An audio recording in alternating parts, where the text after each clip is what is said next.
Ámbitos de aplicación, ámbitos de validez en cuanto al tiempo, al espacio, a las personas y a la materia. Al momento en que hay que aplicar una norma, hay que siempre identificar cuál es el ámbito de aplicación en el tiempo, en la materia, en cuanto a las personas y en cuanto a la materia. Esto es derivado del principio de legalidad. Dado que la ley tiene ámbitos de aplicación, siempre hay que elegir la norma que será aplicable al caso concreto.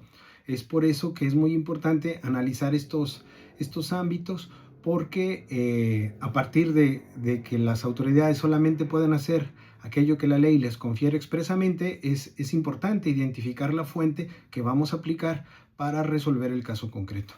Entonces, la ley penal tiene como límites el espacio, el territorio. No se pueden aplicar la misma ley en todos los territorios. Eso por un lado. Tampoco en el tiempo, como lo dispone el artículo 14 constitucional. También hay límites en cuanto a las personas. Ya vamos a ver cuáles son esos límites. Y en cuanto a la materia. Los límites de validez en el espacio tiene que ver en principio con el concepto internacional. En la parte internacional, la legislación mexicana solamente en principio se puede aplicar al territorio nacional, y por territorio nacional vamos a entender, pues bueno, la masa continental, el espacio aéreo y también la parte del mar mexicano, sin contemplar, obviamente, excluyendo la parte internacional. Entonces, la ley mexicana se va a aplicar en todo el territorio mexicano, entendiendo la masa continental, el aire y el agua. Esto ya lo vimos en derecho constitucional, cuáles son el territorio mexicano. En ese espacio se va a aplicar el Código Penal Federal, en principio. Entonces, esa es como que la primera situación en lo federal. Esto significa que lo que vamos a aplicar sería lo que se denomina el lugar rige el acto. Este es un principio de derecho que significa que en el lugar donde donde se cumple, donde se lleva a cabo la conducta, incluso donde se lleva a cabo el acto jurídico, va a estar regulado por la ley de ese lugar. El lugar rige el acto. Esto significa que no hay extraterritorialidad en la ley. La ley de otro espacio no puede influir en determinados espacios o en los territorios. Ese es el principio de territorialidad. Sin embargo, hay un principio personal. Este está contenido en el artículo 4 del Código Penal de la Federación, el cual menciona que para que se ha de aplicar lo que en principio se aplica la ley del lugar donde se cometió el hecho. Esa es la regla general, pero tiene algunas excepciones. La primera excepción es cuando en el lugar donde se cometió el hecho se haya afectado a un mexicano.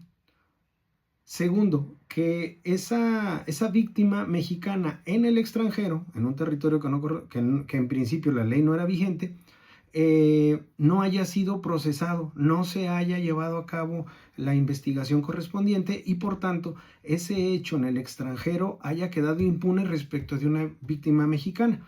Entonces es posible aplicar el Código Penal Federal para poder sancionar a esa persona extranjera que cometió un delito en el extranjero respecto de un paisano, respecto de un mexicano. Esto viene en el Código Penal Federal.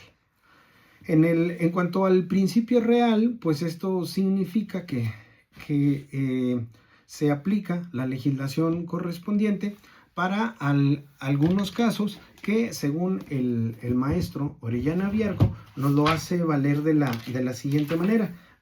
Esto viene en la página 107, del libro que estamos viendo del doctor Orellana. Dice: el principio real, también llamado de protección, consiste en que la ley aplicable debe atender a los intereses o bienes jurídicos que deben ser protegidos, sin importar el lugar en que se cometieron o de la nacionalidad del delincuente.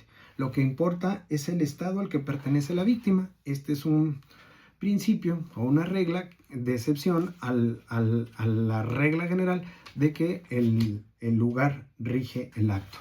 En cuanto al principio universal, esto significa que algunos estados han asumido que, con independencia del lugar donde se hayan cometido y con independencia de la nacionalidad de agentes del delito o de víctimas del delito, se puede aplicar la ley del estado.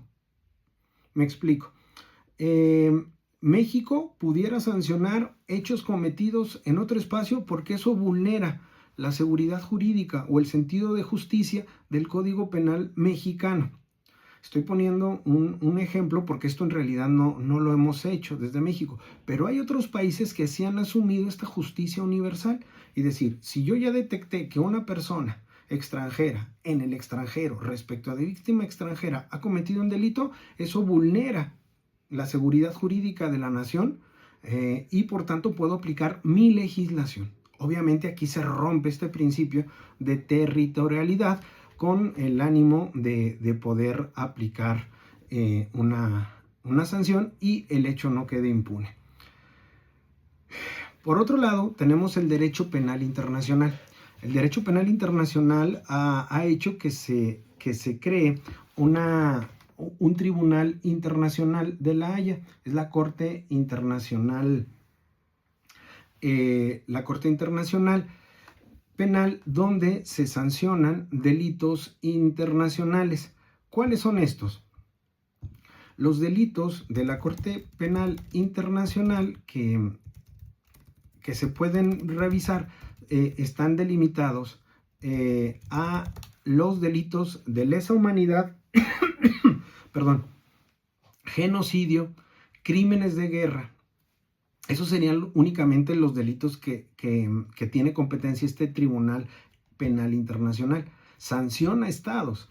La relevancia de este tribunal es que se coloca en una situación de superioridad respecto de las naciones, cuando las naciones en principio tienen el principio de soberanía, es decir, no reconocen una autoridad superior a ninguna nación. Sin embargo, la Corte Penal Internacional sí puede sancionar estos. Esta Corte Internacional está auspiciada por la ONU, pero se limita a genocidio, es decir, la persecución y muerte de personas por pertenecer a un grupo con ciertas características, por raza, por religión.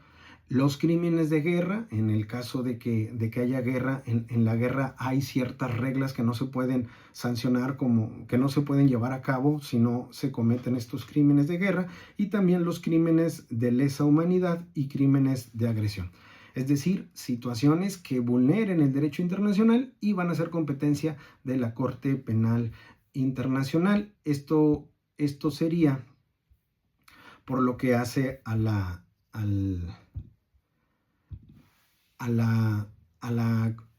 Corte Penal Internacional.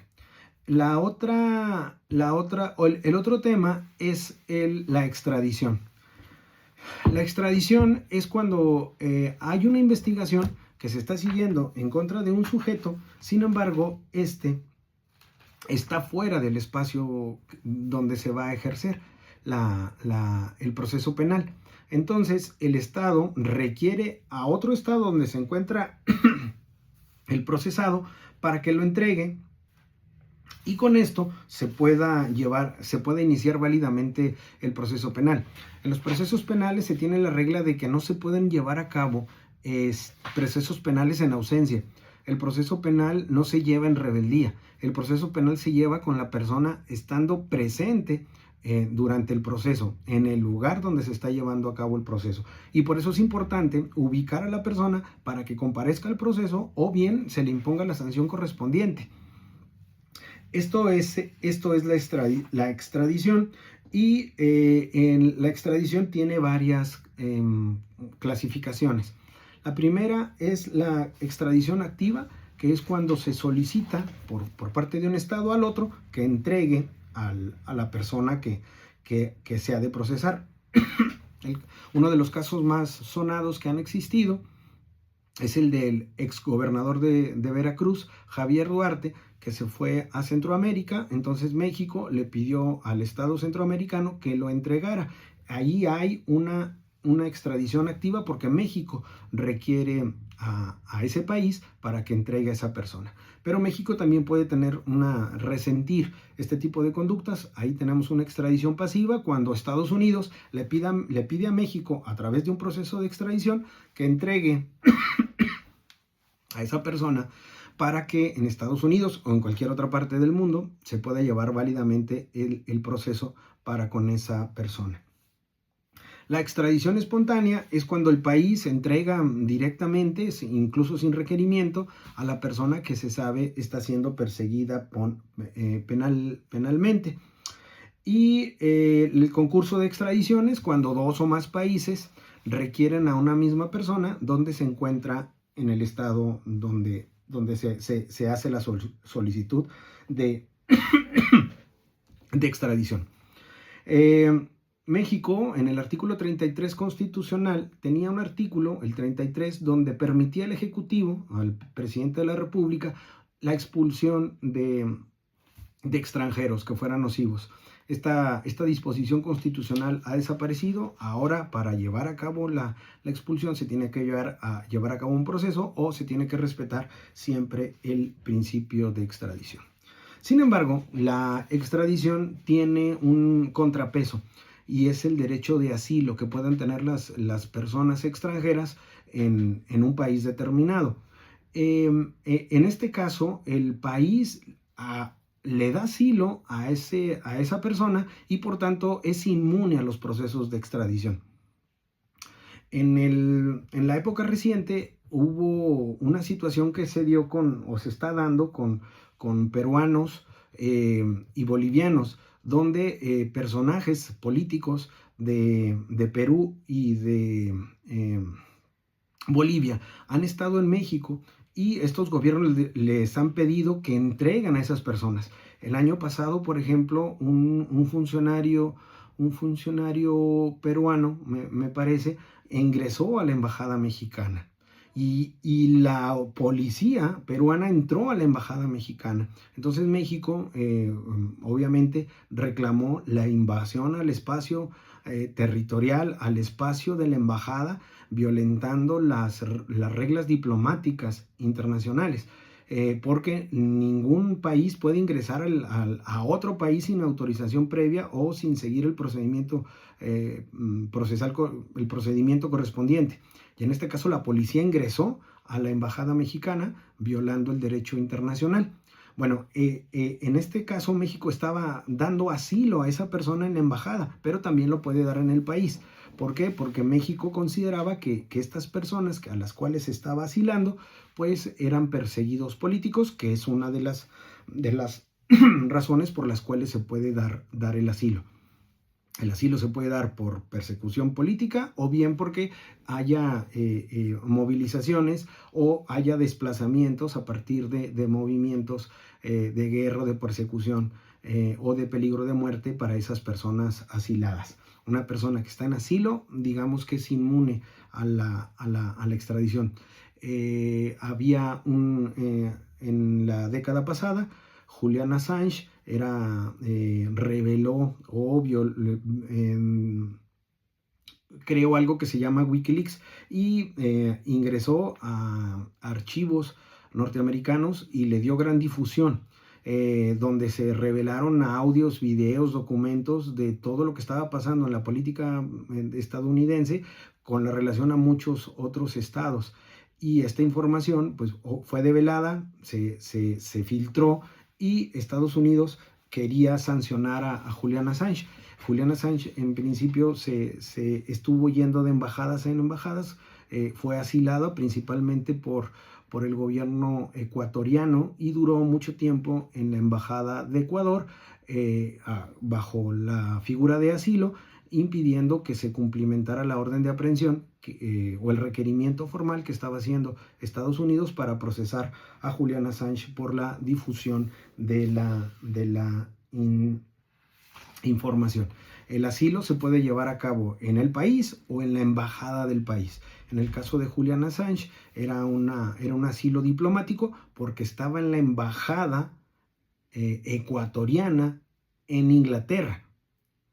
Entonces Julian Assange en el territorio estaba físicamente en Inglaterra, pero estaba territorialmente bajo el auspicio del gobierno ecuatoriano en la embajada ecuatoriana. Eso es por lo que hace al ámbito de validez espacial, que se complementa con el artículo 20 del Código Nacional de Procedimientos Penales. El artículo 20 ya nos habla de la competencia federal para el caso de conflictos de México con otros países, y luego también nos regula y nos explica qué va a pasar en los casos de que haya conflicto de leyes en el espacio por lo que hace a los estados de la República Mexicana. Y entonces nos dice que quién va a ser el competente en caso de que, por ejemplo, el delito se esté cometiendo de extorsión en Chihuahua, pero el extorsionado esté en Durango. ¿Cuál va a ser el competente? ¿El del lugar donde se está llevando a cabo la conducta a través del teléfono o el lugar donde la víctima está resintiendo esta conducta delictuosa? El artículo 20, 20 del Código Nacional de Procedimientos Penales fija las reglas de competencia y nos dice cuál de esos dos estados lo será. También cuando el delito se esté cometiendo de manera permanente, que el imputado sea conducido de Chihuahua a la Ciudad de México, y pasa desde Chihuahua por todos los estados, cuál estado es el que va a conocer del proceso penal para sancionar a esa persona que llevó a una persona secuestrada. En ambos casos será elección el primero que inicie la investigación, el primero que lo lleve a proceso judicial será el tribunal competente para resolver esta competencia. Esto es por lo que hace a los límites de validez espacial. En cuanto a los límites de validez temporal, ya lo habíamos visto en clases anteriores. Y en principio tenemos que nunca se va a aplicar una ley de forma retroactiva en perjuicio. Sí se puede aplicar la norma de manera retroactiva, siempre en beneficio. Es decir, la legislación siempre sanciona o siempre regula conductas hacia el futuro, nunca hacia el pasado. Entonces, normalmente a la hora que se emite una ley, se menciona en los puntos transitorios lo que se conoce como vacatio legis, es decir, puede ser que la ley se emita el día de hoy, pero entre su vigencia en un mes, en 6 meses o incluso en años. Esto es lo que se conoce como vacatio legis. Y cuando se emite una nueva ley, pues esta ley deroga las anteriores, dejando vigente a la más reciente, salvo que haya un pronunciamiento respecto del plazo de la vigencia. Normalmente en la ley se menciona qué normas o qué conductas quedarán aún reguladas por la ley anterior. Y decíamos, así como el lugar rige el acto, también el tiempo rige el acto. La ley vigente al momento en que se cometió la conducta es la que va a sancionar esa conducta, y la retroactividad solamente puede ser en beneficio. Hay que distinguir también entre legislación adjetiva y legislación sustantiva. La legislación sustantiva es la del Código Penal, la que sanciona delitos, y la reforma o la ley nueva en materia procesal, pues esta no tiene este mismo efecto de retroactividad. Como se trata de procedimientos y el proceso es de orden público, pues en este caso no hay necesidad o no hay derecho adquirido, y por tanto el proceso se va a asignar a las situaciones, a los procesos nuevos, con independencia, ojo, con independencia de cuándo se haya cometido el delito. Hay una diferencia entre aplicación sustantiva y legislación adjetivo procesal. Por ejemplo, puede ser que un delito del 2010, donde no estaba vigente el sistema penal acusatorio, se lleve a cabo bajo las reglas del sistema penal acusatorio o de las reglas del proceso anterior. El Código Nacional de Procedimientos Penales dice que con independencia de cuándo se haya cometido el delito, se va a aplicar el Código Nacional de Procedimientos Penales a partir de la denuncia. Supongamos que en el 2010 hubo un homicidio y nosotros desconocíamos que esa persona había sido privada de la vida. Eso fue en el 2010. Ahora en el 2025 nos enteramos a partir de un video que encontramos, a partir del descubrimiento de la osamenta de la persona víctima, que lo habían matado, que lo habían escondido, y ahora sabemos quién lo mató y por qué lo mató, y además encontramos los restos. ¿Qué proceso se aplica? ¿El del momento de los hechos o el de la denuncia? Dice el Código Nacional de Procedimientos Penales que con independencia de la norma sustantiva que apliquemos, es decir, el delito que se esté cometiendo, se va a llevar a cabo el proceso penal de acuerdo a la presentación de la denuncia, del conocimiento de esos hechos. Por eso hay que distinguir entre retroactividad adjetiva, proceso, y retroactividad sustantiva, delitos. Eso es en cuanto a conflictos de leyes en el tiempo. En cuanto al límite de validez personal, se trata de los fueros.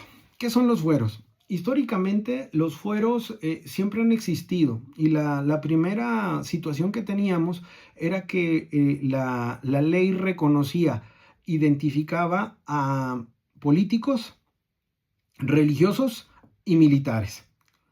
Estas tres fuerzas históricamente han sido las que se excluyen, porque estos tres grupos se protegen a sí mismos. Entonces, los religiosos no podían ser juzgados por los militares, los políticos no podían ser juzgados ni por militares, ni por religiosos, ni viceversa, y por eso había esos tres fueros. Esto es lo que se conoce como fuero. Actualmente, en la Constitución solamente existen dos tipos de fuero, que son los políticos y los militares. Los religiosos son tratados normal. Claro que si ustedes quisieran estudiar el fuero eclesiástico, si ustedes quisieran estudiar derecho canónico, pues lo pueden hacer, pero esto no hay una limitación adicional de acuerdo a la Constitución.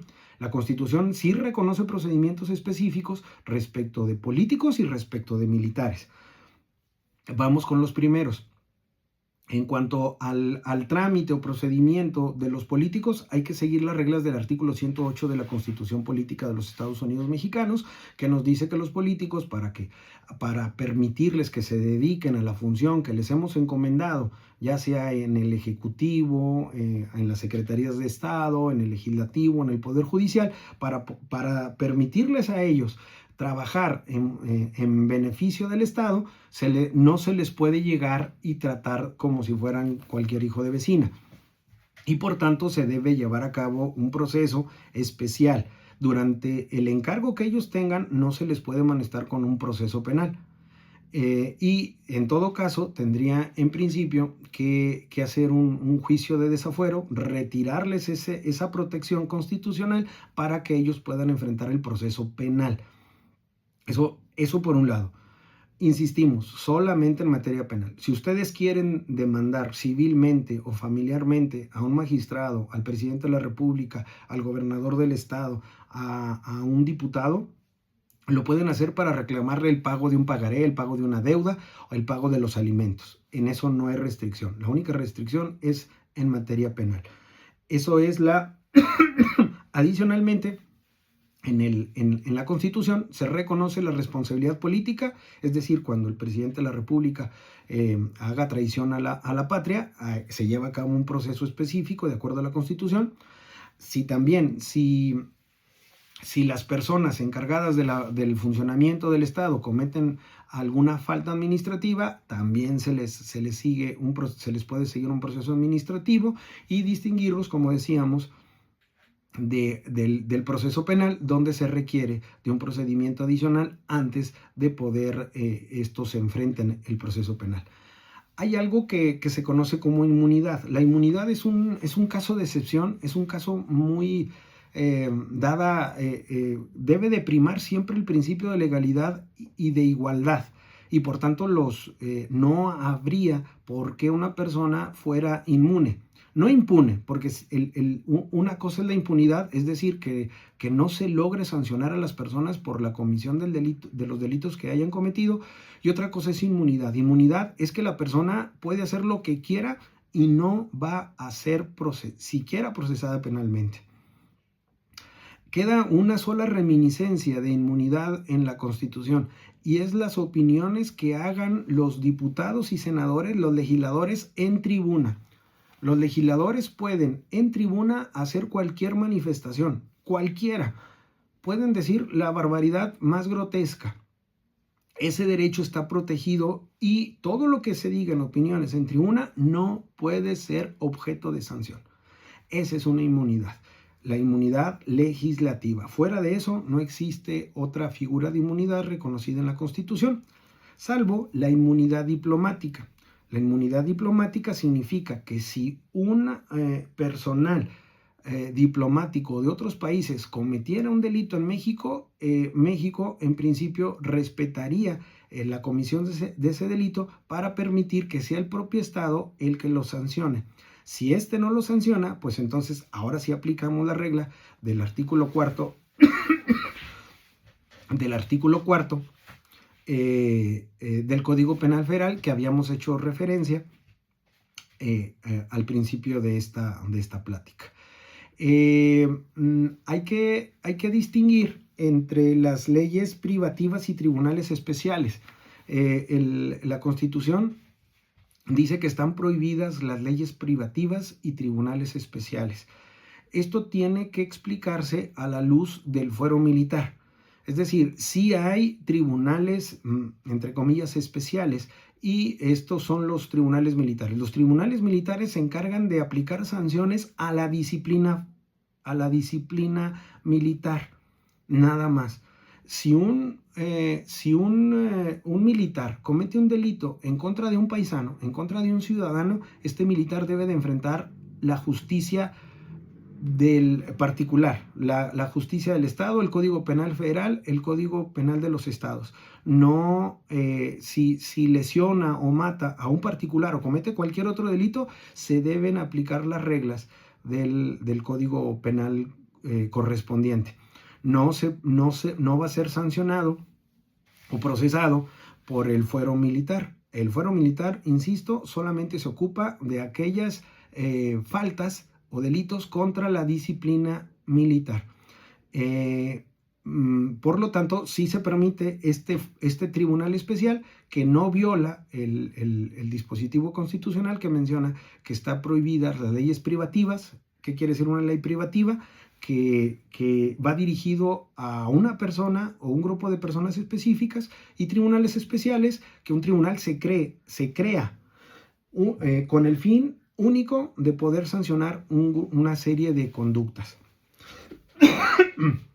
También en cuanto a los límites de validez personal, pues tenemos lo que se conoce como los adolescentes y las personas inimputables. A estas personas, ya lo habíamos comentado, personas menores de edad o con disminución intelectual, no les aplicamos el Código Penal, dado que su psicología o su capacidad para